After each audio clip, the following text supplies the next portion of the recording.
I'm Margaret from Just Needs Paint, and today's video is all about priming this fiberglass front door. The hows, the whys, and all the finer details so you'll get a beautiful professional grade finish on yours. Proper priming is an essential step in creating a high quality paint job. This step happens after completing the initial surface preparation. Primer is that bonding element in paint work. It helps fill and seal porous surfaces, giving paint something to grab onto. Using primer correctly can help extend the durability of paint and can optimize finish quality. Please note that primer is not meant to be the final paint layer. It's not designed for long-term exposure. Whichever primer you do choose, check with the manufacturer instructions for proper use. Here's my list of lessons learned and expectations going into this project.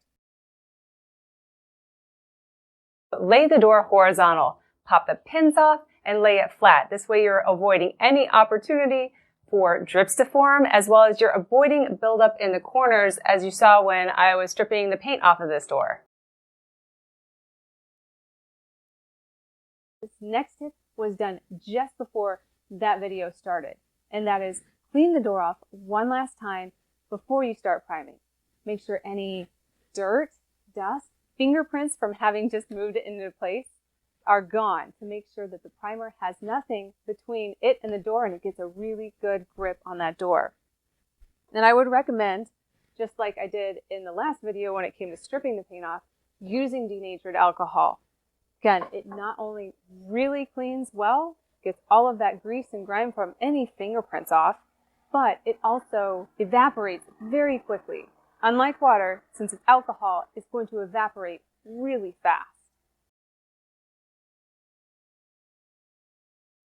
What kind of finish do you want on your fiberglass door? Do you absolutely detest brush strokes? If you do, go ahead, find another video on how to use a paint sprayer, because that's really the best and only option to eliminate all of those brush strokes. Go buy, borrow, rent one, and have a professional grade finish. Now for us, we have paint sprayers. They're on a job site right now. So we wanted to see how far we could push this to see what kind of a professional finish we could get without a paint sprayer. And what I had done last week is I had just painted this rough-sawn plywood for under the overhang of my front entrance. And I loved it. This is 2 coats of primer and 2 coats of alkyd. That's a really nice finish. And what I had used for it was a 3/8 inch nap roller along with a sponge brush. And both of those together did a great job here. And I thought, well, I can just apply that same methodology to that fiberglass door. Wrong. I knew the minute that this nap roller hit it, it was the wrong tool for that application. What this does is it's designed to soak up a lot of paint and then apply it evenly. It applied it evenly. It looked like I was painting on carpet. It was awful. In retrospect, I should have used a high density roller, and that's what I'm going to use on the color coat. Go ahead, roll it on, and then have that brush stroke even it out in the end. I was really upset because at that point, the time is ticking. The minute that the primer goes on, it dries really fast. I'm pretty stressed out right now because this is not going the way we want at all. There was no way I was going to leave it halfway done. I had just spent 4 afternoons stripping all of the paint off of this door. What saved it was this Floetrol. If you've never used this before, this stuff is amazing. It says it eliminates brush and roller marks, improves flow and leveling. It's no joke. That was the difference between hating my door when I was in the middle of this project and loving it once it dried. All of those brush strokes evened out. They're still there. You can still see them, but they are much less obvious than what it was when I was in the middle of it.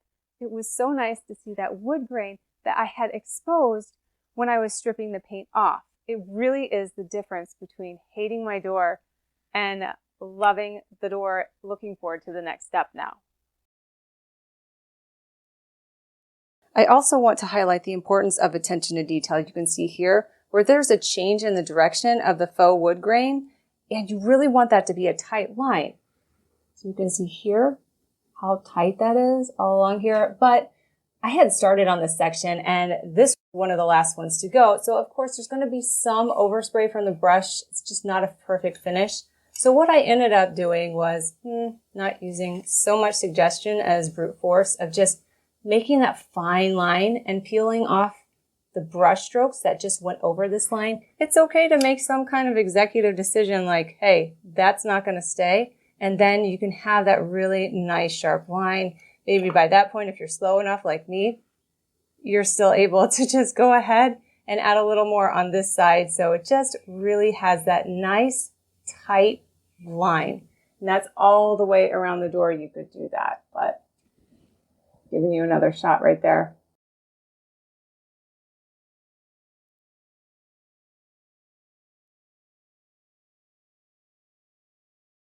If you have long hair like me, pull it back. Never fails. Every single time I prime, I pretty much forget that. And as you saw on the screen, I started without a ponytail, and by the end I had a bun. Well, I've curled my hair for this video.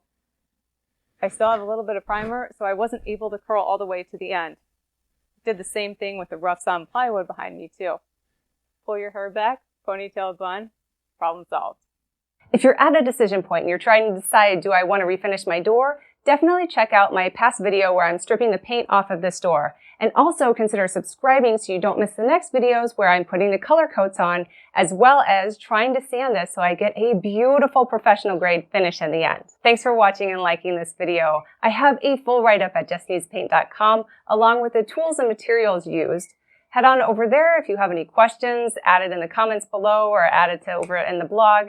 And remember, no job done right just needs paint.